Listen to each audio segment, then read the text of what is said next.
Good morning, students. This is Gautam Singh, your faculty of English. For more videos, like, share, and subscribe my channel.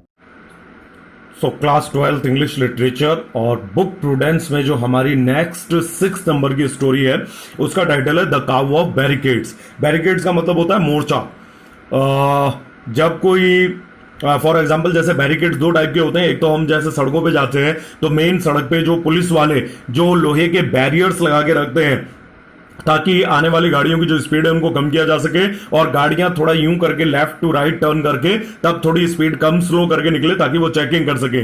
तो लेकिन यहां पर जिस barricades की बात हो रही है वो मोर्चे की बात हो रही है, यानी वो गाय जो मोर्चों की गाय थी, यानी वो गाय जो थी मोर्चों की अगुवाई कर रही थी। अब ये मोर्चा किसके विरुद्ध लिया गया था, ये कहानी के सिंबल्स को हम लास्ट में एक्सप्लेन करेंगे और जो सिंबोलिज्म का यूज किया गया है, यानी कुछ चीजों को एक अलग पर्टिकुलर चीजों का प्रतीक बताया गया है, लेकिन वो चीजें प्रतीक किसकी हैं वो हम बाद में देखेंगे। पहले सिंपली इस कहानी को पढ़ लेते हैं।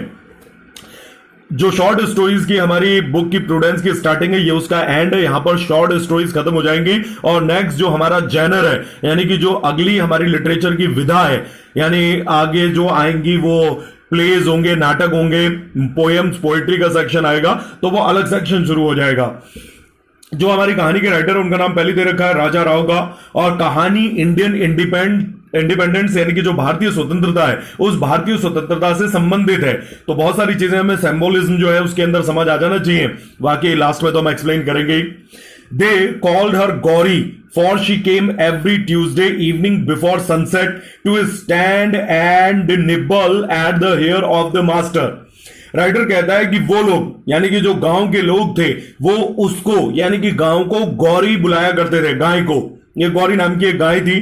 गाय जो थी गौरी वो हमेशा ट्यूसडे की यानी कि जो सोमवार मंगलवार की शाम होती थी, हर मंगलवार की शाम को आया करती थी, सूरज डूबने से पहले आके खड़ी होती थी और जो अध्यापक थे मास्टर उनके बालों को धीरे धीरे चबाती थी, दुलारती थी।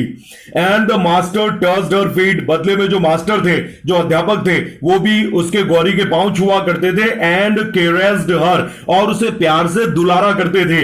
And he said how are you Gauri, और गौरी से पूछा करते थे गौरी तुम कैसी हो। And Gauri simply bent her legs and drew back her tongue and shaking her head ambled around him and disappeared among the bushes। और बदले में क्योंकि गौरी गाय है तो वो मुंह से तो बोल नहीं सकती, लेकिन उसके बदले में उसके जो जेस्चर्स थे, वो जो हाव भाव थे, तो वो बदल जाते थे। जब मास्टर उससे पूछा करते थे कि गौरी तुम कैसी हो, वो हल्के से अपने पांव को मोड़ा करती थी, झुकाया करती थी, अपनी जो जीभ होती थी उसको मुंह के अंदर बंद करके थोड़ा पीछे ले लेती थी, अपनी लड़कती हुई जबान को, अपने सर को हाँ में हिलाती थी और एम्बर्ड यानी हल्के से धीरे धीरे चलते हुए लगभग परिक्रमा करती थी मास्टर की, अध्यापक की, और फिर झाड़ियों में ओझल हो जाती थी। ये उसका तरीका था मास्टर के सवाल का जवाब देने का कि वो बिल्कुल ठीक है। And till next Tuesday she was not to be seen, लेकिन इस गौरी की गाय की एक खास बात थी कि वो इस गांव में अगले मंगलवार तक नजर नहीं आती थी। यानी हर मंगलवार को गौरी अपने इन लोगों के साथ सामने, खासकर जो अध्यापक थे उनके सामने प्रकट होती थी और फिर झाड़ियों के अंदर ओझल अंतर्ध्यान हो जाया करती थी। And the master's disciples gathered grain and grass and rice water to give her every Tuesday, but she refused it all and took only handful of grain the master gave। अब गौरी की एक और खास बात थी कि गांव वाले जो थे वो गौरी की बड़ी इज्जत किया करते थे, बड़ा सम्मान दिया करते थे। वो गौरी के खाने के लिए ढेर सारी खाने की चीजें इकट्ठा करते थे, जैसे कि वो चावल का जो मांड होता है पानी इकट्ठा करते थे, अनाज इकट्ठा करते थे, जो घास फूस होती थी वो इकट्ठा करते थे हर मंगलवार को गौरी को खिलाने के लिए। लेकिन गौरी किसी के हाथ से कुछ नहीं खाती थी, सिर्फ जो मास्टर थे, अध्यापक थे, वो मुट्ठी भर जो अनाज उसे दिया करते थे वो उसे खाती थी, संतुष्ट होती थी और वहां से चली जाती थी। She munched it slowly, वो धीरे धीरे कर कर जुगाली करते हुए धीरे धीरे चबा के मास्टर द्वारा दिए गए अनाज को खाती थी। एंड केयरफुली, और बड़ी सावधानी से खाती थी। As one articulates a string of holy words, वो इतने हल्के से, इतने धीरे से इस अनाज को चुबलाती थी, चबाती थी, जैसे मानो कोई आर्टिकुलेट्स यानी कि जो अभिव्यक्ति कर रहा हो, स्ट्रिंग ऑफ होली वर्ड्स, जैसे कोई पवित्र जो ग्रंथ होते हैं उनके ग्रंथों के श्लोकों का उच्चारण करता है, उसी तरीके से गौरी मास्टर के अध्यापक के द्वारा दिए गए अनाज को इतने धीरे धीरे करके चबाती थी जैसे मानो कोई विद्वान, कोई ब्राह्मण श्लोकों का उच्चारण कर रहा हो। And when she had finished eating she knelt again, shook her head and disappeared। और जैसे ही वो इस मुट्ठी भर अनाज को खत्म कर लेती थी, वो अपने घुटने मोड़ के अध्यापक को अभिवादन करती थी, अपना सर हिलाती थी और फिर झाड़ियों में ओझल हो जाती थी। And the master said, this is a strange creature। और जो अध्यापक होते थे वो अक्सर कहते थे कि ये बहुत ही विचित्र प्राणी है। And they went to the cotton street and the mango street and they went ginning mills and through the weavers lines, but Gauri was nowhere to be seen। हालांकि जो अध्यापक के शिष्य थे वो चारों तरफ उसे ढूंढा करते थे, जो कॉटन स्ट्रीट होती थी वहां ढूंढते थे, जो आम की गली होती थी मैंगो स्ट्रीट वहां ढूंढते थे, जो कताई वाली बुने जो मिलें होती थी वहां पे उसे ढूंढते थे, जो जुलाहों की गली थी उसमें उसे ढूंढते थे, लेकिन गौरी कहीं भी नजर नहीं आती थी। एक बार ओझल होने के बाद वो केवल अगले मंगलवार को ही नजर आती थी। She was not a God dedicated cow। यहां पर यह बता दे राइटर कि यह गाय बाकी के गायों जैसी नहीं थी, कि जैसे भगवान ने बाकी की गायों को बनाया ये गाय ठीक वैसी थी, ये उनसे बिल्कुल अलग थी। कैसे? For never had a shopkeeper caught her eating grams. कभी भी गौरी को किसी भी दुकानदार ने अपने यहां सर चने चुराकर खाते हुए आज तक कभी चनों में मुंह मारते हुए नहीं पाया। बाकी की जो गाय थी वो अक्सर दुकानों के बाहर जो चने रखे होते थे उनके अंदर मुंह मार लेती थी, उसे खा लेती थी, लेकिन गौरी ने कभी ऐसा नहीं किया।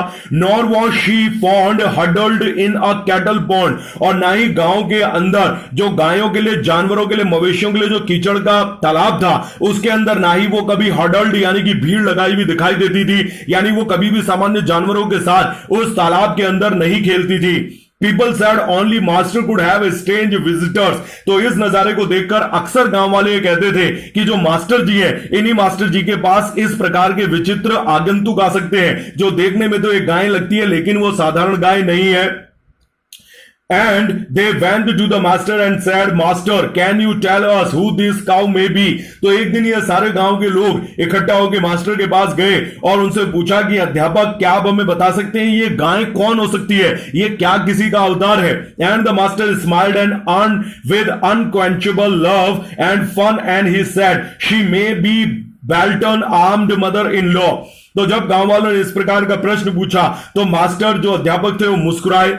कभी ना खत्म होने वाले प्रेम भरी नजरों से और मजाक से उन्होंने अपने इस गांव के लोगों को देखा और कहा कि शायद ये मेरी जो लठ के जैसे, डंडे के जैसे हाथ वाली सास है, शायद ये हो सकती है। तो ये बात उन्होंने मजाक में कही थी। बैटन का ये बेल्टन जो है ना, असल में बेल्टन नहीं है, इसमें जो एल लगा हुआ है वो इननेसेसरी है। बैटन एक डंडा, यानी कि जो यूएसए वगैरह में जो पुलिस अपने साथ में एक स्टिक रखती है, एक छोटा डंडा रखती है, उस डंडे को कहते हैं। तो वो ये कहते हैं कि या तो मेरे डंडे के जैसे मेरी सख्त हाथ वाली सास हुआ करती थी, या तो ये गाय उसका रूप हो सकती है।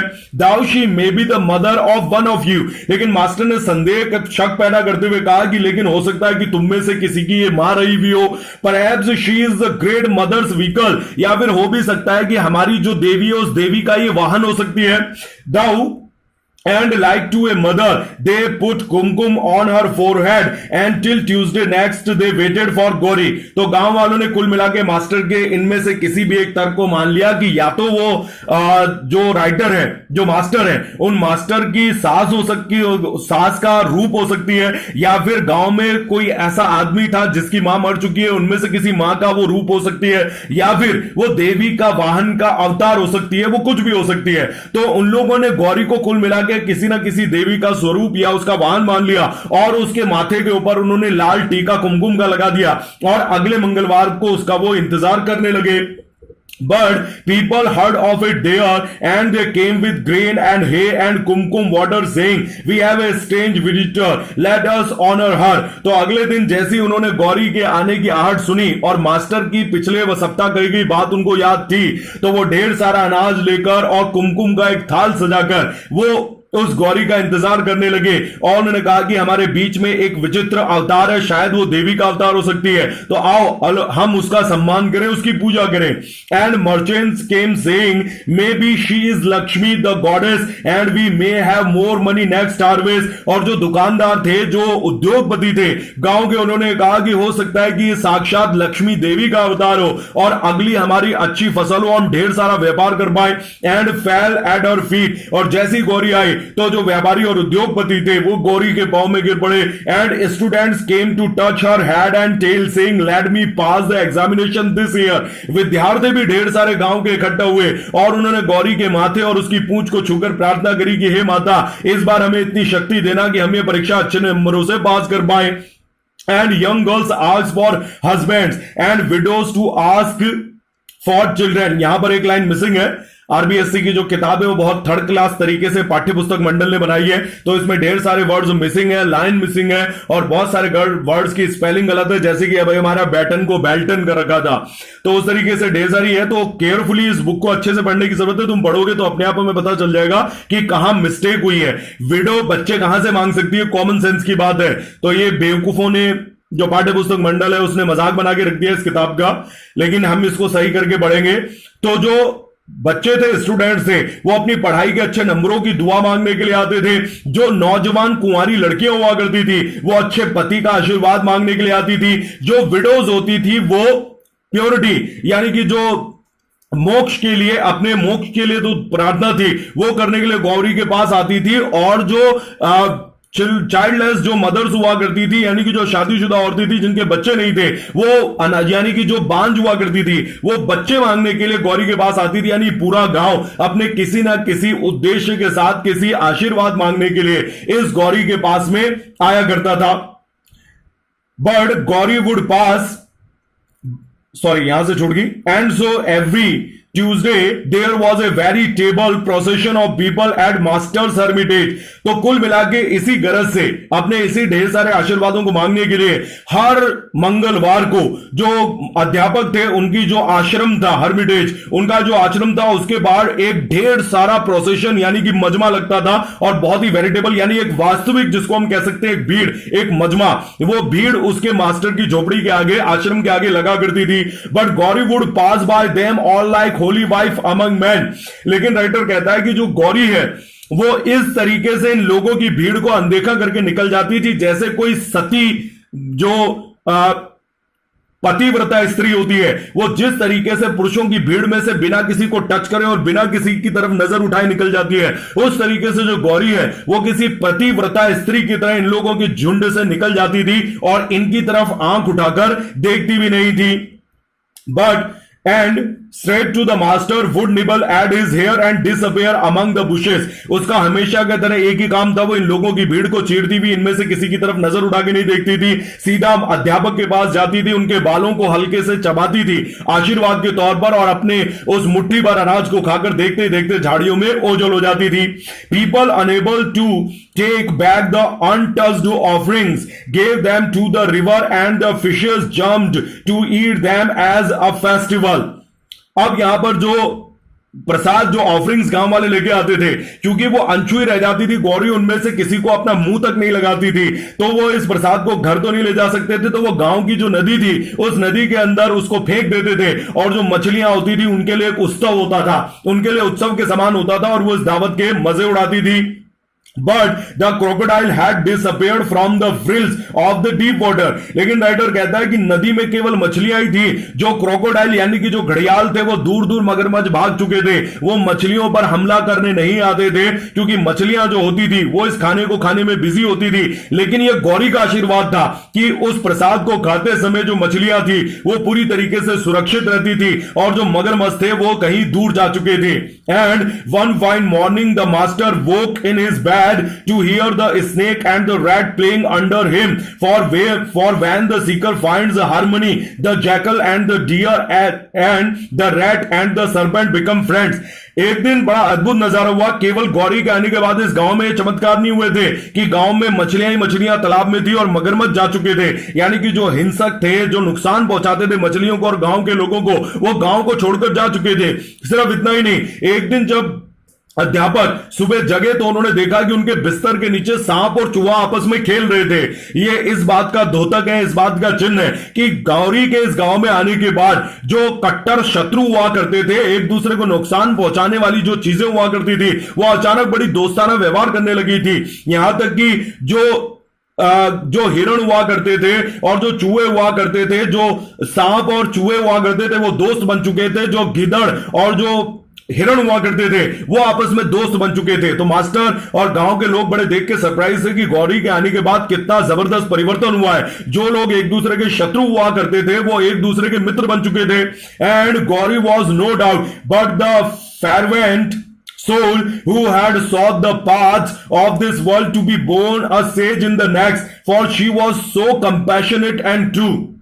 और गौरी, उसके बारे में अब इस बात पर कोई शक नहीं रह गया है कि वो एक जोशीली, एक ऐसी जोशीली आत्मा है जिसने इस संसार के रास्ते को चुना है, जो स्वर्ग से उतरकर इस संसार की दुनिया के लोगों के बीच में आई है सिर्फ लोगों का उद्धार करने के लिए। और ये तो गौरी का सिर्फ एक रूप है। अगला जो गौरी का रूप होगा वो एक सेज यानी कि एक तपस्वी के रूप में होगा। यानी अभी तो गौरी एक गाय के रूप में लोगों के बीच में आई है, लेकिन जल्द ही वो एक सन्यासी के रूप में इस धरती पर जन्म लेगी।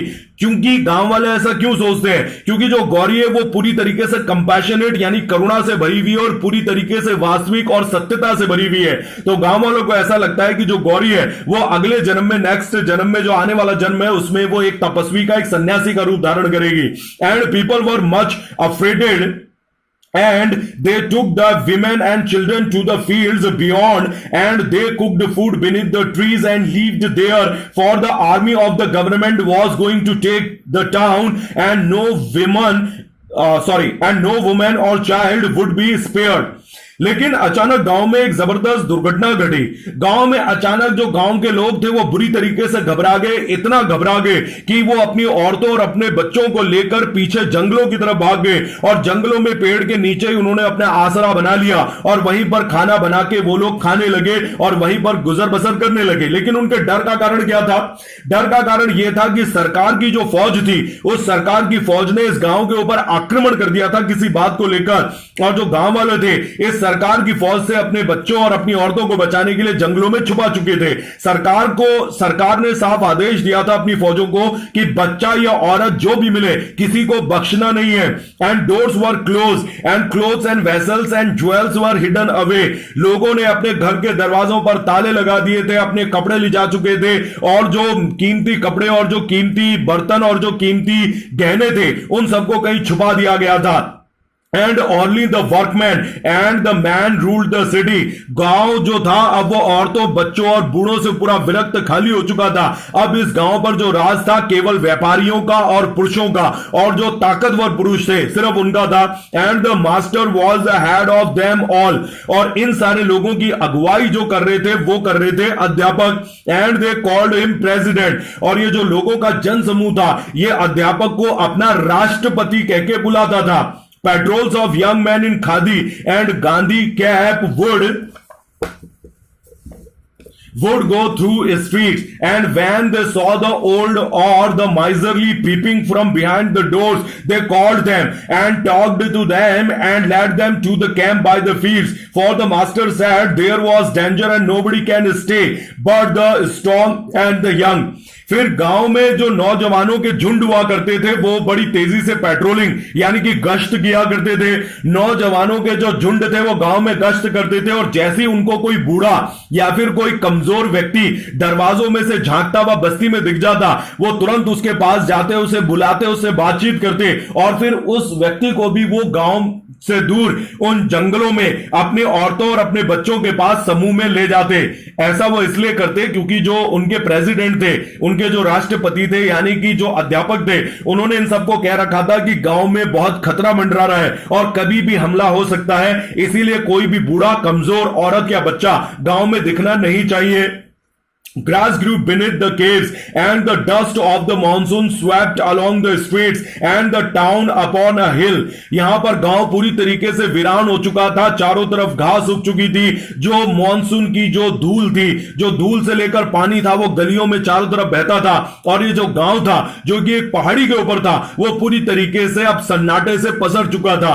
Barricades lay on the streets while the red man's train brought armies after armies, and everybody can see them, for the station was down below and the town upon हिल.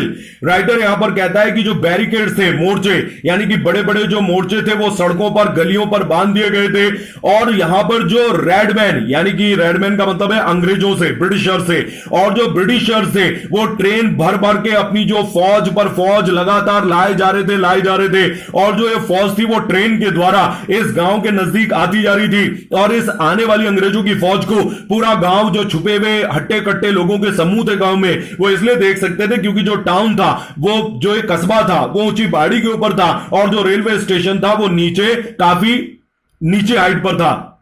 तो सब लोग जो थे वो इन आने वाले फौजियों के समूह को स्पष्ट रूप से देख सकते थे. बैरिकेड ले on the streets like corps heaps after the last plague. Writer कहता है कि बैरिकेड जो थे, मोर्चों के ढेर जगह जगह गलियों में इस प्रकार लगाए गए थे जैसे मानो कोई अभी अभी महामारी फूटी हो और लाशों के ढेर से गलियां अटी पड़ी हो. तो जिस तरीके से किसी महामारी के फैलने के बाद गलियां पूरी तरीके से लाशों से भर जाती है, इसी तरीके से गांव के जो लोग थे उन्होंने पूरी जो गलियां थी कस्बे की, उनको बैरिकेड से, मोर्चों से भर दिया था. But the biggest of them all was in the Swami Narayan street. और सबसे बड़ा जो मोर्चा था वो स्वामी नारायण गली पर लगाया गया था. It was a big chariot, क्योंकि ये जो मोर्चा था, ये मोर्चा किसी पत्थरों या लकड़ियों का ढेर नहीं, बल्कि एक बहुत बड़ा चैरियट यानी कि रथ था. Men were hid behind it and waited for the battle. तो इस चैरियट, इस रथ के, बड़े से रथ के पीछे होकर जो गांव के युवा लड़के थे, जो हट्टे कट्टे लड़के थे, वो उस रथ के पीछे छिपे हुए थे और युद्ध के तैयार होने की प्रतीक्षा कर रहे थे.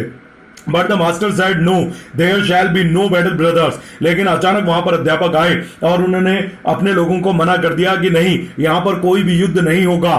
But the workman said again, it is not with I love you that you can change the grinding heart of this government. And they brought picks and scythes and crowbars, and a few Mohammedans brought their swords, and one or two stole rifles from the mansions, and there was regular fighting army ready to fall on the red man's men. लेकिन जो master थे उनकी बात इन जोश में भरे हुए लोगों ने कहीं भी नहीं मानी, और जो लोग थे वो अपने साथ हंसिए, जो फसल काटने की दांतरी होती है वो हंसिए ले आए. कुछ लोग क्रोबार्स यानी कि जो सब्बल होते हैं, लोहे की मोटी रॉड होती है, वो ले आए. कुछ लोग पिक्स ले आए.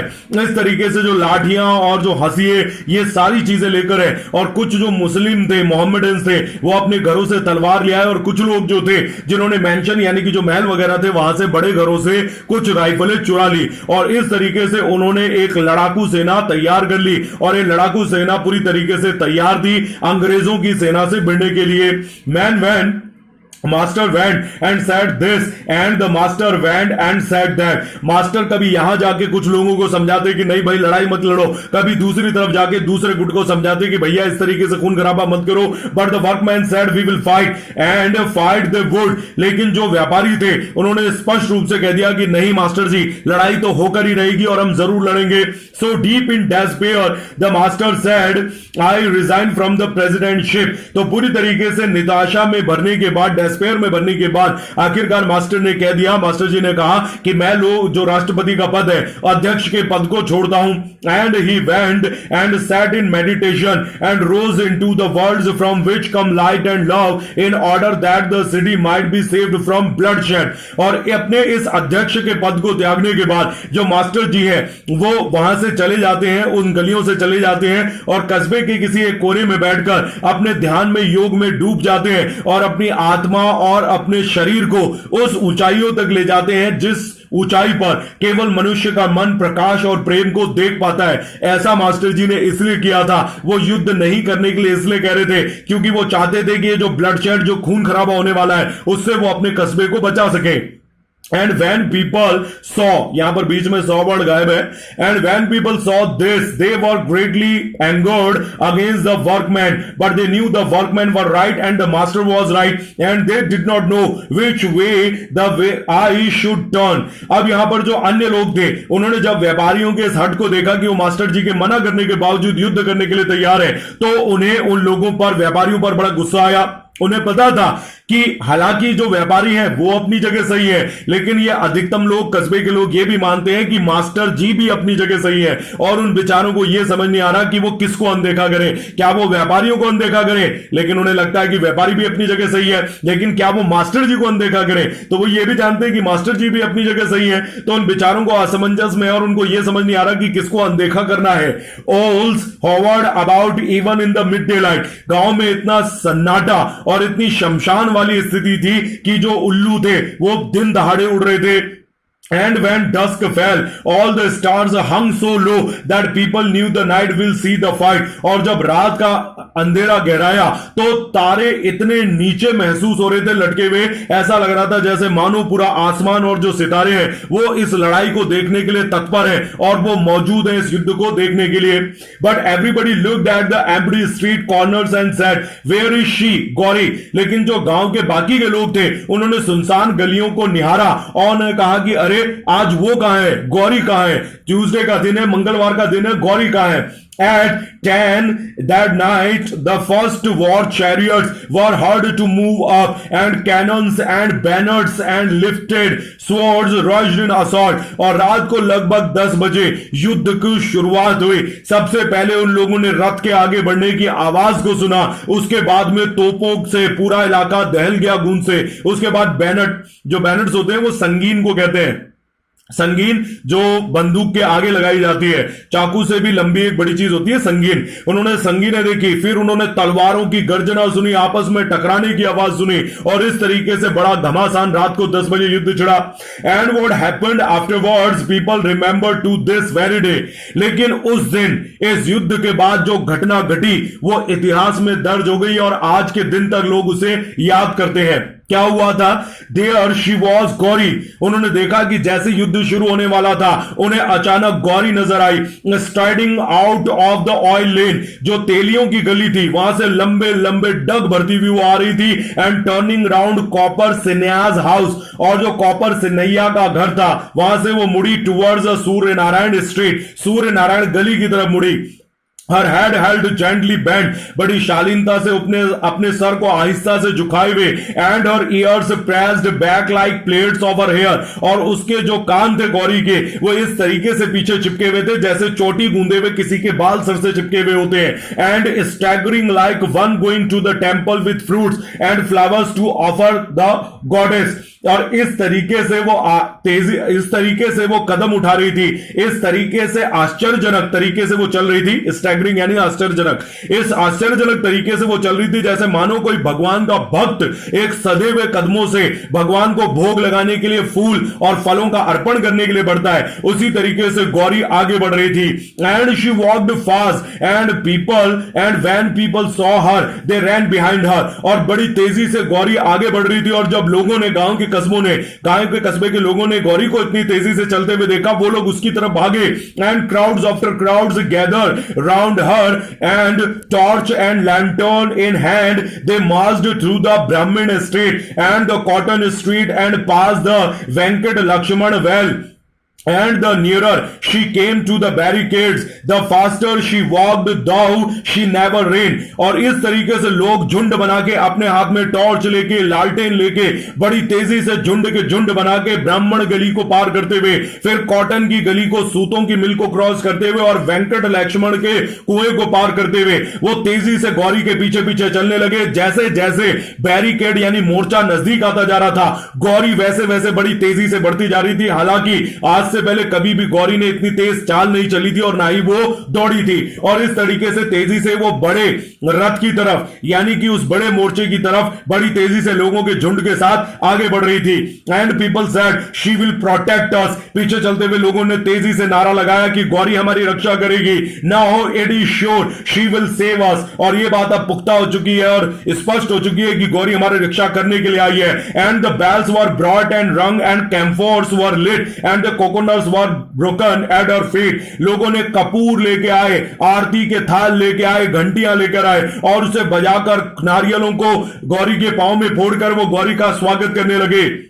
But she neither shuddered nor did she move her head, लेकिन ना तो वो इस शोर शराबे के भय से गौरी कांपी और ना ही उसने अपने सर को जरा भी दाएं से बाएं हिलाया, वो बिल्कुल सटीक, सपाट और सीधा चलती रही। She walked on, आगे बढ़ती रही। And the workmen who were behind the barricade saw this and they were so furious with, and they said, here they sent the cow instead of coming to help us। जब उस chariot के, उस मोर्चे के पीछे में छिपे हुए व्यापारियों ने गौरी को अपने आगे आते हुए देखा तो उनमें से किसी ने कहा कि देखो, ये मूर्ख कस्बे के जो लोग हैं वो हमारी मदद करने के लिए खुद आने की बजाय उन्होंने इस गाय को भेज दिया। We will fire her. Some swore, sorry एक लाइन रह गई थी, some swore and others laughed। कुछ लोगों ने कोसा उन गांव के कस्बों के लोगों को कि मदद करने के आने की बजाय गायों को भेज रहे हैं। कुछ लोग ठाका लगा के हंसने लगे। And one of them said, we will fire at her। किसी ने तो यह भी कहा कि हम इसे गोली मार देंगे। For if the crowd is here and the red man's army on the other side, it will be terrible। क्योंकि उस आदमी ने कहा कि अगर ये भीड़ हमारे मुंह के सामने खड़ी हो गई और इस भीड़ के पीछे अंग्रेजों की सेना अचानक आके खड़ी हो जाए तो हम लोग क्या कर पाएंगे? ये लोग हमारे बीच में एक व्यवधान, बाधा पैदा करेंगे, इसलिए इन लोगों को यहां से हटाना जरूरी है। But they were afraid for the crowd chanted Vande Mataram. लेकिन ये जो व्यापारी थे इस डर के मारे गोली नहीं चला पा रहे थे कि जो भीड़ थी कस्बे के लोगों की वो वंदे मातरम, देशभक्ति का नारा लगा रही थी। And they were all uplifted and sure. और सबसे बड़ी बात थी कि गांव के लोगों की जो भीड़ थी जो वंदे मातरम का नारा लगा रही थी वो अब अपने मानसिक और अपने आध्यात्मिक रूप से जागृत हो चुकी थी और वो अपने अटल थे इरादे पर। And Gauri marched onwards, her eyes raised towards the barricade। और सबसे बड़ी बात, उनके आगे गौरी चल रही थी जिसकी आंखें उस चैरियट पर, उस रथ पर, उस बैरिकेड पर टिकी हुई थी। And as she came near the temple square, the workmen lay down their arms। लेकिन जैसी गौरी उस नजदीक वाले, उस मंदिर वाले चौराहे के नजदीक पहुंची तो जो चैरियट के पीछे, बैरिकेड के पीछे छुपे हुए जो व्यापारी थे वो आगे आकर गौरी के आगे खड़े हो गए। As she came by the Tulsi well, they folded their hands। और जैसी गौरी और आगे बढ़ी तुलसी के चौराहे तक, तो तुलसी के कुएं के पास जैसी आगे बढ़ी तो जो व्यापारी थे उन्होंने अपने हथियार फेंक दिए और गौरी को सामने हाथ जोड़ लिए। And as she was beneath the barricades, they fell prostrate at her feet, murmuring, Goddess, who may you be। और जैसी गौरी अब बिल्कुल बैरिकेड के नजदीक आगे खड़ी होगी, रथ के बिल्कुल नीचे आगे खड़ी होगी, अब तो वो जो व्यापारी थे वो गिड़गिड़ाने लगे और दंडवत, प्रोस्टेट यानी कि दंडवत करके जमीन पर छाती के बल लेट गए और गिड़गिड़ा के कहने लगी कि हे देवी, हमें अपने दर्शन दो और अपना वास्तविक रूप में बताओ कि आप असल में हो कौन। And they formed two rings and between them passed Gauri. फिर वो व्यापारी अपनी जगह से उठे और वो दो हिस्सों में बढ़ गए, गौरी के जाने के लिए रास्ता छोड़ दिया और गौरी और आगे बढ़ी। Her left foreleg first, पहले उसने अपने उल्टे साइड के पांव को आगे बढ़ाया। And her back right leg, और उसके बाद अपने पिछले पांव को, उल्टे साइड के। Once on the sandbag, फिर वो रेत के कट्टों के ऊपर चढ़ी। Once on the cart wheel, उसके बाद उसने उस ठेले के पहिए के ऊपर पांव रखा। And with the third move man pushed her up, और फिर उन लोगों ने धक्का लगाया और गौरी को ऊपर चढ़ा दिया। And she was on the top of the barricade, और जल्दी जो गौरी थी वो उस मोर्चे की सबसे ऊंचाई पर खड़ी थी। And came a rich whispering like a crowd at evening worship, but the red man's army cried from the other side of the barricade, oh what is this. अब गौरी को इस मोर्चे के ऊपर चढ़ाने के बाद जो गांव के पूरे लोग थे, अब जो व्यापारी और जो आमजन थे वो सब लोग एक हो चुके थे और वो इस तरीके से मध्यम आवाज में गुनगुना रहे थे जैसे लोग किसी मंदिर में श्रद्धा भाव से भरकर भजन गुनगुनाते हैं। लेकिन जो सामने अंग्रेजों का मोर्चा था वहां से अंग्रेजों की तरफ अचानक जैसे ही उन्होंने गौरी को बैरिकेड्स के ऊपर चढ़े हुए देखा तो उन्होंने चिल्लाया, ओ ये क्या है, what is this, and they rushed towards the barricade thinking it was a flag of truce. अचानक उनको लगा कि शायद ये जो सफेद रंग की जो गाय गौरी चढ़ी हुई थी,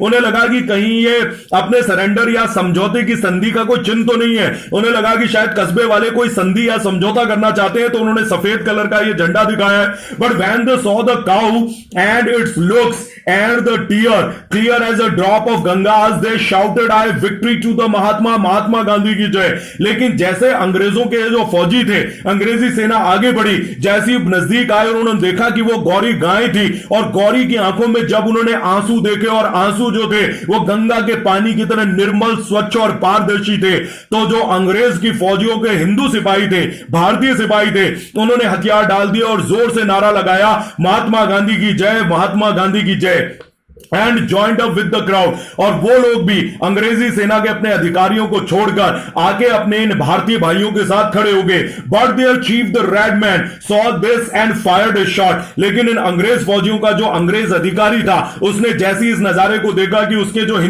जो भारतीय फौजी हैं, जो अपने हिंदुस्तानी भाइयों की तरफ जाके खड़े हो गए, उसने गौरी की तरफ एक गोली दाग दी। It went through Gauri's head. गोली सीधा जाके गौरी के सर के बीचों बीच लगी, and she fail a vehicle of God among lolly man. और ये जो देवी का अवतार, देवी का वाहन था, वो इस तुच्छ से इंसानों की भीड़ के आगे जमीन पर गिर पड़ी। But they said blood did not gush out of the head. लेकिन लोग आज भी बताते हैं कि गोली लगने के बावजूद जो खून है वो गौरी के सर से नहीं निकला, but only between the four legs from the thickness of her breast. केवल उसके अगले जो दो पांवों के बीच की जगह थी, यानी गाय की जो छाती होती है, केवल उसकी छाती से खून की बूंदें निकली। Peace came back to us now. लेकिन फाइनली उस दिन के बाद में जो शांति थी वो कस्बे में दोबारा से फैल गई। सेठ जमनालाल द्वारका चंद brought the two houses on either side of the barricades। जिस बैरिकेड के ऊपर, जिस मोर्चे के ऊपर गौरी ने अपने प्राण दिए थे, उसके दोनों तरफ जो बड़े बड़े मकान थे, उस मकानों को एक व्यक्ति जमनालाल द्वारका चंद ने खरीद लिया। कट ए लूप रोड थ्रू देम। और उस बैरिकेड के चारों तरफ उन्होंने एक सर्किल बनाया, and in the middle he erected a metal statue of Gauri. और इस गोल सड़क के बीचों बीच जो चौक था, जो जमीन खरीदी थी, वहां पर उन्होंने गौरी का एक स्टैच्यू बनवा दिया, मूर्ति बना दी। Our Gauri was not so tall nor was she stiff, for she had very human look. लेकिन जो गौरी थी वो बहुत लंबी नहीं थी और बहुत पत्थर नुमा उसका लुक नहीं था जैसे स्टैच्यू का दिखता है, क्योंकि जो गौरी थी उसके अंदर सारे मानवीय गुण थे, वो बिल्कुल मनुष्य के जैसी दिखती थी। But we all offer her flour and honey and perfumed sweetmeats and the first green grass of spring. लेकिन फिर भी गांव के लोग उसे इतना पूछते थे कि वो फूल, शहद और सुगंधित मिठाइयां और पहली फसल जो भी उगती थी वो हर बसंत के त्योहार पर आकर गौरी को चढ़ाते थे। And our children jumped over the railings. और इस गौरी की मूर्ति के चारों तरफ जो रेलिंग बनी थी, वहां पर बच्चे आके उछलते और खेलते थे। And play between her legs and putting their mouths to the hole in her breast, For this was made to shout out resounding booms। और यहां पर जो बच्चे थे वो अक्सर गौरी के थन में मुंह लगाते थे और उसमें आवाज देते थे। और गौरी का जो खोखला स्टैच्यू था, उसमें से उन बच्चों की खुशी की किलकारी की जो चीख थी वो गूंजती थी। यानी गौरी के थन से भले ही दूध नहीं निकलता था, क्योंकि वो एक स्टैच्यू था, एक मूर्ति थी, लेकिन उसके थनों के अंदर जो आवाज बच्चों की किलकारी गूंजती थी वो खुशी की एक गूंज होती थी। And never have our carpenters had gayer times than Gauri died. और सिर्फ इस कस्बे का इतना ही भला नहीं हुआ, जिस दिन गौरी मरी उस दिन के बाद से इस गांव के जो बड़े थे, जो खाती थे, उन लोगों ने इतने प्रसन्नता के दिन आज तक कभी नहीं देखे थे जितने गौरी के मृत्यु के बाद देखे। लेकिन ऐसा कैसे? For our children do not want their Basavanna's bulls but only ask for Gauri's. क्योंकि अब जो इस गांव के बच्चे थे वो बसवाना बुल, बसवाना अभी बेंगलोर के आसपास का एक छोटा कस्बा है, तो इस कहानी में उस कस्बे का नाम दिया गया है कि जो बसवाना कस्बा था उसके बने हुए जो बैल आते थे, अब बच्चे उस खिलौनों से खेलने में इंटरेस्टेड नहीं थे, बल्कि वो गौरी यानी लकड़ी की जो गाय बनी होती थी, गौरी की प्रतिमूर्ति बनाई जो जाती थी, प्रतिकृति बनाई जाती थी, अब वो बच्चे उससे खेलते थे। तो ढेर सारे गौरी के बनाए हुए खिलौने बिकते थे लकड़ी के, और जो बड़े ही थे अब उनकी मौज हो गई थी। And to this day, hawkers cry them about at the railway station chanting Gauri of Gorakhpur. और अभी भी राइटर कहता है कि आप गोरखपुर के स्टेशन पे देख सकते हो कि अक्सर जो फेरी लगाने वाले हैं वो चिल्ला चिल्ला कर बेचते हैं इस लकड़ी की गाय को, कहते हैं गोरखपुर की गौरी ले लो, गोरखपुर की गौरी ले लो। पॉलिश्ड, वार्निश्ड एंड ऑन 4 व्हील्स, एक 4 पहिए के रथ के ऊपर आपको एक खिलौना दिखाई देगा, पूरी तरीके से पॉलिश करा हुआ और उसके ऊपर वार्निश, एक चमकीला मटेरियल होता है तरल पदार्थ, उसकी परत चढ़ाया हुआ। And many a child from the Himalayas to the seas of the south pulls them through the dusty streets of Hindustan। और राइटर कहता है आज भी आपको हिमालय से लेकर और दक्षिण भारत तक, पूरे भारत में आपको इस प्रकार की जो गौरी गाय के खिलौने हैं वो उस रथ के ऊपर रखे हुए आपको पूरे गंदी धूल भरी गलियों के अंदर खेलते हुए उससे दिख जाएंगे।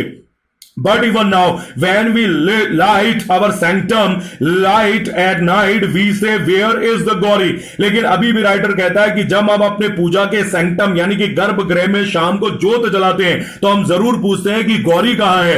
Only the master knows where she is। लेकिन सिर्फ अध्यापक जो मास्टर है वो ही जानते हैं कि असल में गौरी कहां है। और वो क्या बताते हैं, he says Gauri is waiting in the middle, heavens to be born she is free। Master कहते हैं कि गौरी अभी स्वर्ग में है, वो अभी भी स्वर्ग में है और अपने पुनर्जन्म का इंतजार कर रही है, क्योंकि गौरी कभी मर नहीं सकती, वो स्वतंत्र है, वो आजाद है।